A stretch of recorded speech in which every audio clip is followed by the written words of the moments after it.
Okay, so a third statement to add to our and statement, to the or statement. A third compound statement is the conditional statement.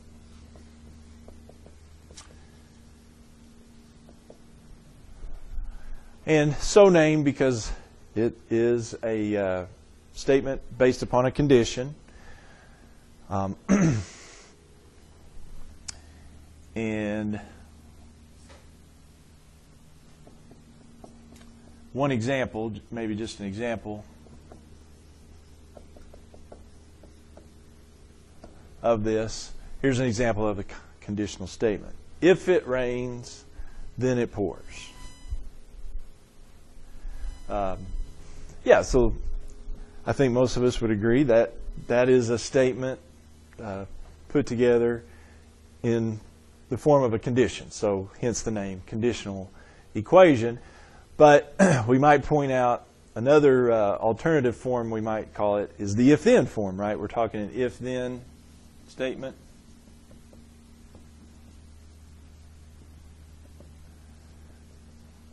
This is what we mean when we say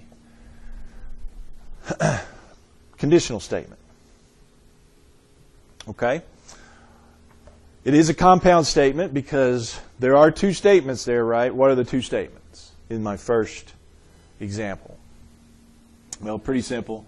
It rains is a statement and it pours is a statement. So that's my P, that's my Q. So yeah, this is a compound statement. A compound statement just means putting two statements together. So this is a compound statement. Okay? All right, now, as far as notation goes, we're going to use the arrow for the conditional statement, P arrow Q. So P arrow Q denotes the statement if P then Q in actual wording. Okay? So that is our notation. Another couple of terms here.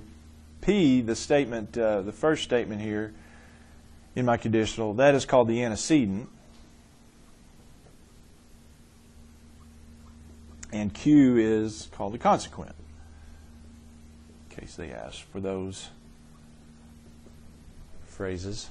Ask about those phrases. But it's just names given to those two parts. Okay? P is the antecedent, Q is the consequent. But we are talking about the if-then statement. Okay? All right. Now, important to note that when we actually talk in if-then statements, we may not explicitly say an if-then statement. Here's an example. Is this an if-then statement? If I make an A, I will faint.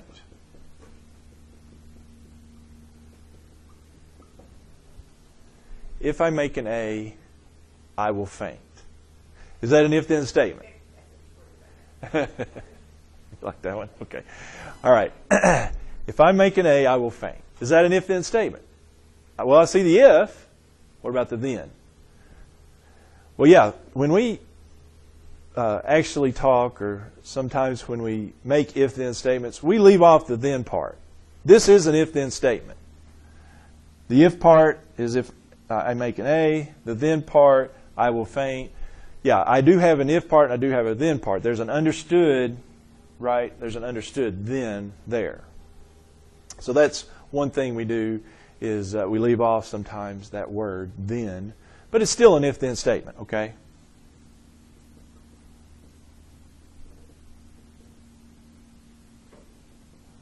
Okay, that's still an if-then statement. All right? What about this one?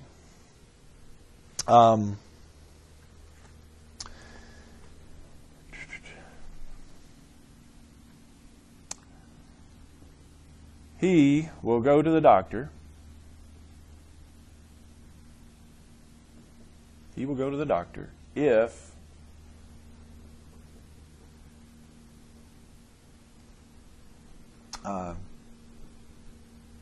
his temperature remains high.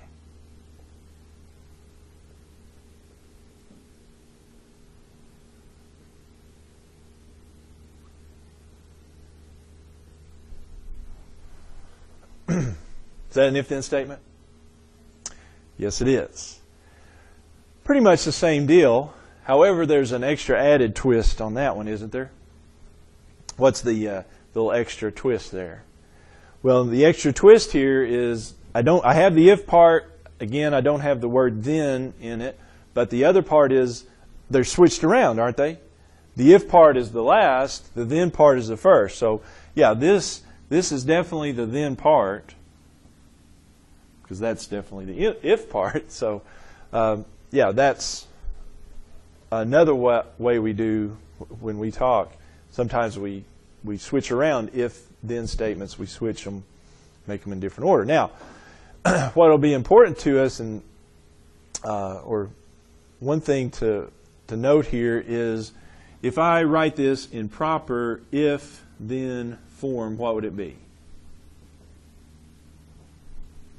If what, then what? What's the if-then statement of that? If his temperature, say temp, remains high, then what? Then he'll go to the doctor. So that's one thing they'll have you do on the assignment here. This one is go ahead and rewrite it in the proper if-then form.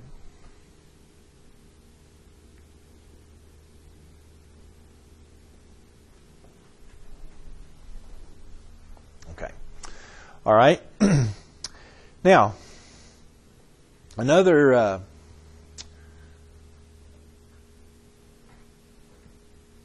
statement, a couple other statements actually, turns out you can write all statements and you can write no statements in this form, in if-then form. All statements and no statements can be formed as conditional. So let's do that.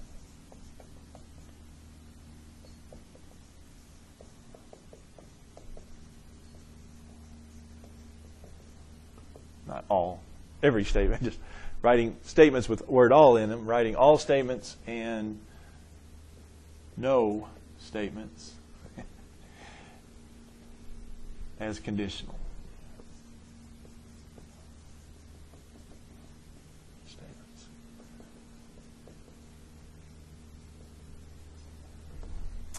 Yeah, it's a little different, but I think maybe if I show an example, you can probably handle it. All right, let's say, let's take the all statement. Very simple one. All grass is green. Maybe not right now, but since we're in the midst of a drought, but all grass is green. That's an all statement. Well, it turns out you can turn that into an if-then form statement, a conditional statement. Here's the way you do it. What you want to do is break up the all statement we have into two parts. And in this case, it's pretty easy. I've got a grass and I've got green. I've got a statement about the grass. Grass is green. So I've got part of the statement is that it's grass. The other part is that it's green. Okay? So identify those two parts. So to put that in if-then form, then here's what we say. If it is grass, then it is green. Wouldn't that be a rephrasing of this statement here? Yeah. If it is grass, then it is green. Is a restatement of that all statement. So you just break the two parts up into the if part and the then part. All successful students study diligently.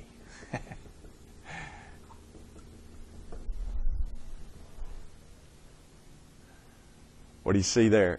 In if-then form, what would you have on that? Well, the two-part here that I have, successful students. Part 2 is study diligently. That's my 2 parts. Would you buy that? So how would I rephrase that? Well, since I'm talking about people, I might say, if one is a successful student,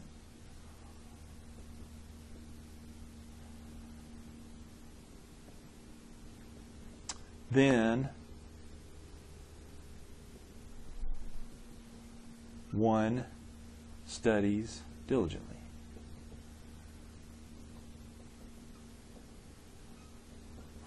Okay. So you just make make a little statement about successful students. One is a successful student.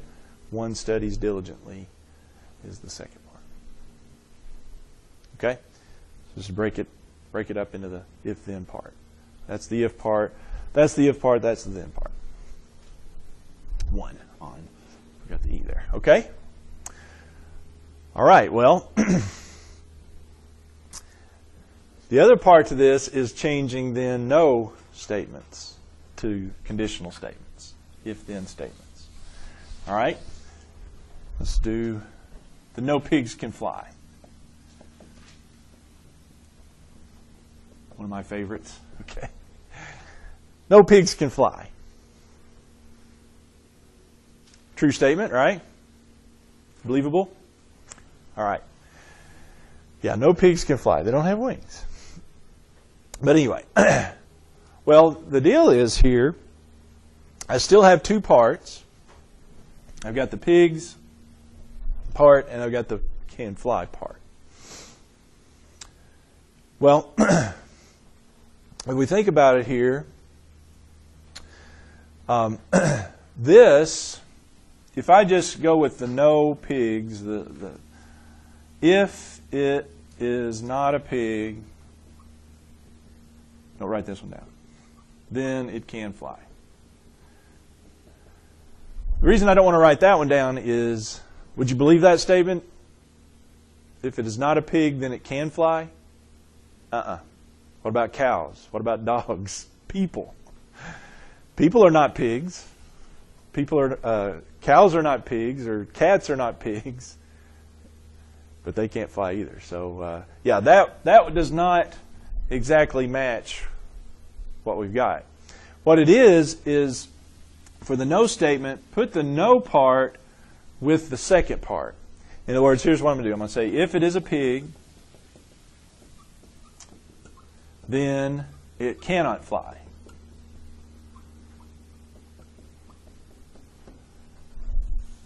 That would be proper, wouldn't it?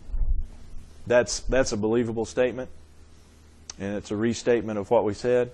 No pigs can fly. If it is a pig, then it cannot fly. Yeah, that's the way that goes. So if it's a no statement, same deal, 2 parts, but put the no part with the second part is the way I like to look at it. Okay, so if I can come up with another one here. Let's do another student one. All right, so no students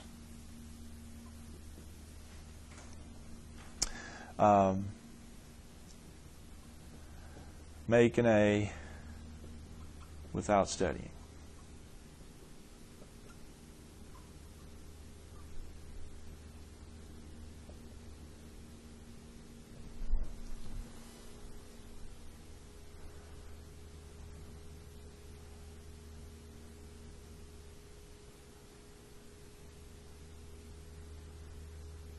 Okay, so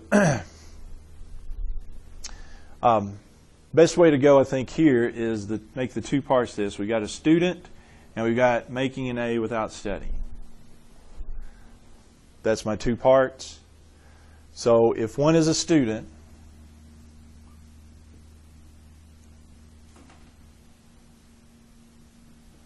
then he or she what? Does not make an A without studying.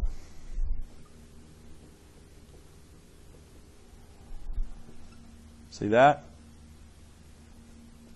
I made the second part the negation part.